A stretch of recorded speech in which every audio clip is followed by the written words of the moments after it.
list. Last few sessions were all about list. We have completed almost all the basic operations of list, and now we need to study essential function of list. So we need few more session on the list. Hello everyone, welcome to the Python session. And in this session, we will learn the essential function of the list. The first function is count. Count function gives the count of specific value.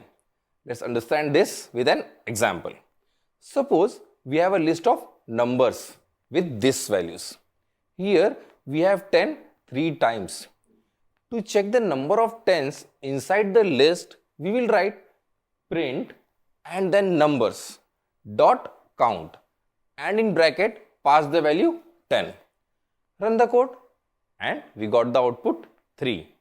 So basically count function is used to calculate the repetition of the value. Now we will look into another function, index.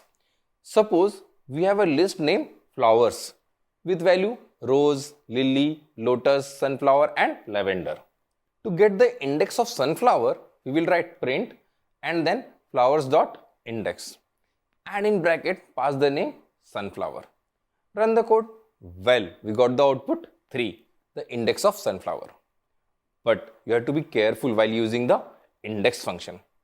Suppose you try to find the index of tuberose like this. You will get an error because the value is not present in the list. Run the code. See, you got the error, not in the list.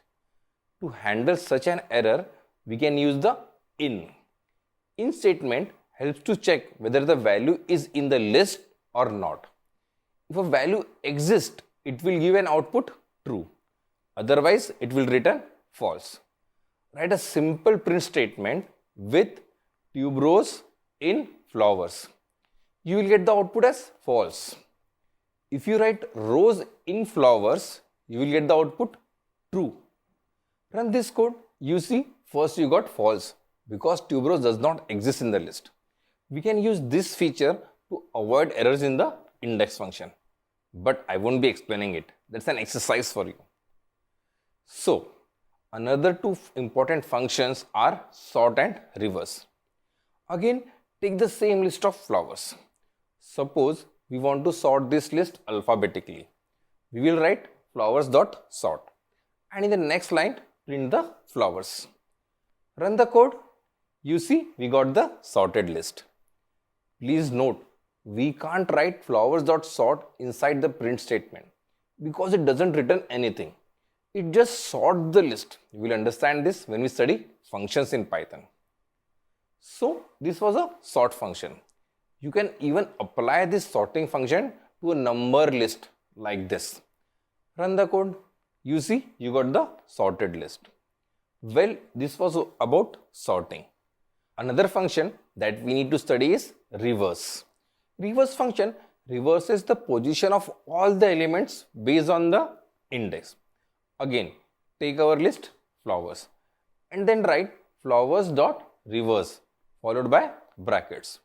In the next line, print the flowers. Run the code. You got the reverse list. Here, lavender is first, sunflower is second and so on. Please understand the difference between sort and reverse. Sort functions arrange the list element as per the value.